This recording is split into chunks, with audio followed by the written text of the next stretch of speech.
नमस्कार साथियों। आज हम एक बहुत ही संवेदनशील और महत्वपूर्ण मुद्दे पर बात करने वाले हैं। यूजीसी का नया नियम और सुप्रीम कोर्ट द्वारा लगाया गया उस पर स्टे। उससे पहले आप सभी से मेरा निवेदन है कि वीडियो को लास्ट तक देखें और उसके बाद ही आप अपनी कोई राय बनाइए। यूजीसी क्या है? यूनिवर्सिटी ग्रांट्स कमीशन, विश्वविद्यालय अनुदान आयोग। यूजीसी भारत सरकार की एक संवैधानिक संस्था है जो देश के यूनिवर्सिटीज और कॉलेज, हायर एजुकेशनल इंस्टीट्यूट को मान्यता, नियम और फंड देने का काम करती है। यूजीसी ने 13 जनवरी को एक नया रूल लागू किया ताकि कॉलेज और यूनिवर्सिटीज में पढ़ने वाले जो एससी, एसटी और ओबीसी के स्टूडेंट्स हैं, उनके साथ किसी भी तरह का भेदभाव या शोषण ना हो। इस नियम के अनुसार हर कॉलेज और यूनिवर्सिटी में एक स्पेशल कमेटी बनानी अनिवार्य थी और इस कमेटी में शामिल होने वाले थे एससी, एसटी, ओबीसी, विमेन और डिसेबल के रिप्रेजेंटेटिव्स। इसका उद्देश्य यह था कि अगर किसी एससी, एसटी और ओबीसी के जो स्टूडेंट्स हैं उनके साथ कुछ भेदभाव या कुछ गलत न हो, जो जिससे कि वे इस कमेटी में अपनी कंप्लेंट रजिस्टर कर सके और यह जो कमेटी थी उनकी शिकायत को सुनेगी, जांच करेगी और प्रशासन को उचित कार्यवाही के लिए सुझाव देगी। लेकिन क्या होता है कि इस नियम के खिलाफ सुप्रीम कोर्ट में 3 याचिकाएं लगाई जाती है और फिर 29 जनवरी को सुप्रीम कोर्ट ने माना कि यह नियम अस्पष्ट है और इसका मिसयूज हो सकता है और इस पर स्टे लगा दी।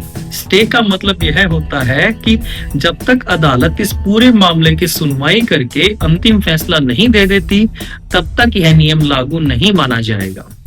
और अगली सुनवाई की जो तारीख है वो 19 मार्च को तय की गई है।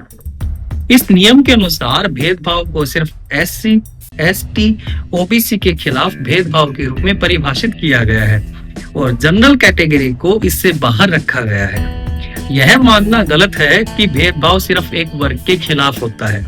एक बार मानकर देखिए आप, जब साउथ का कोई स्टूडेंट नॉर्थ में या नॉर्थ का कोई स्टूडेंट साउथ में पढ़ने जाए और उसके साथ कोई भेदभाव, उत्पीड़न, शोषण हो और या उसे किसी तरह परेशान किया जाए और किसी की जाति का भी पता न हो, तो कौन सा प्रावधान ऐसा है जो इसे कवर करेगा? और ऐसा भी तो हो सकता है कि जनरल कैटेगरी के फ्रेशर की रैगिंग कोई एससी या एसटी कैटेगरी का स्टूडेंट करे, तो उसके पास तो कोई उपाय ही नहीं है, उल्टे पीड़ित पर ही केस संभव है।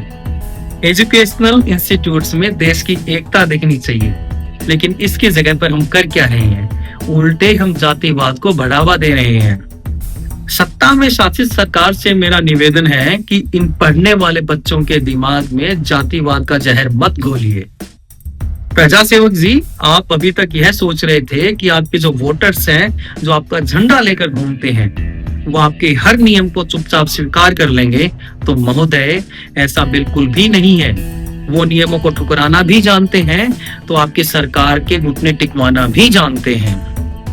इस नियम का इतना विरोध देखने के बाद अगर आप में अभी भी समझ बाकी है, तो इस नियम को स्टे की बजाय निरस्त कर दीजिए। हमें यह बात समझनी होगी कि शैक्षणिक संस्थानों में अलग अलग धर्म या जाति नहीं, एक समग्र हिंदुस्तान पड़ता है। साथियों, यह पूरा मामला हमें यह सिखाता है कि एक तरफ सुरक्षा जरूरी है तो दूसरी तरफ समानता भी उतनी ही जरूरी है।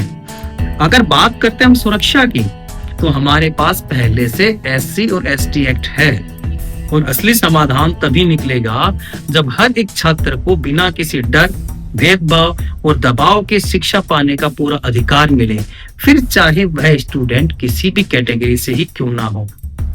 अब आपकी बारी है, आप इस मुद्दे पर क्या सोचते हैं? नीचे कमेंट बॉक्स में अपनी राय जरूर लिखिए।